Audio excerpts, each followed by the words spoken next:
नमस्कार बंधुगण बाहाघर पर एबे सासु घरे ओडिया अभिनेत्री रिया ताहेले आपण माने रिया को तो बेस भल भाव जानी दीर्घ दिन धरी हॉलीवुड इंडस्ट्री अभिनय करी आसुछंती रिया निजर सुंदर अभिनय कारण सारा ओडिशार लोक माननकु बहुत अधिक भल पाइबा देइछंती।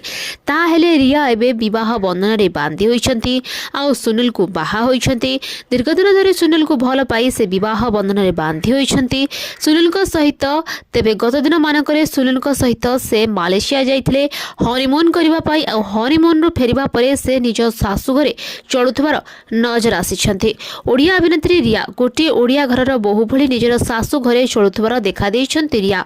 ताहेले रिया प्राय 10 वर्ष रु अधिक समय हेबो ओडिया इंडस्ट्री अभिनय कलेनी। प्राय 50 रु अधिक ओडिया सिनेमा रे अभिनय करि सारलेनी रिया। तो आगामी दिन मानकरे रियांकर दुईटी रहिछि रिलीज हेबाको फिल्म। ए फिल्म रो शूटिंग सेट रे सबुदिन काम करूछंती ओडिया अभिनेत्री रिया। ताहेले निजर ए शूटिंग सेट को गत किछि दिन हेबो निजर बाहाघर कारणरु से जाउ नथिले किंतु एबो पुणी थरे हॉलीवुड रे ए शूटिंग सेट रे जोग देइछंती रिया। तांकर सुंदर अभिनय आपण माने ए फिल्म रे देखिया पई पाइबे बोली कहिसंती ओडिया अभिनेत्री रिया। तबे दर्शक बंधु आपण माने तो रियांकर बहुत सारा सिनेमा गुडी को निश्चित भाबरे देखिथिबे। ताहेले रियांक सिनेमा आपनको केमिति लागे हमको कमेंट बॉक्स रे कमेंट करी निश्चित जणांतु। धन्यवाद।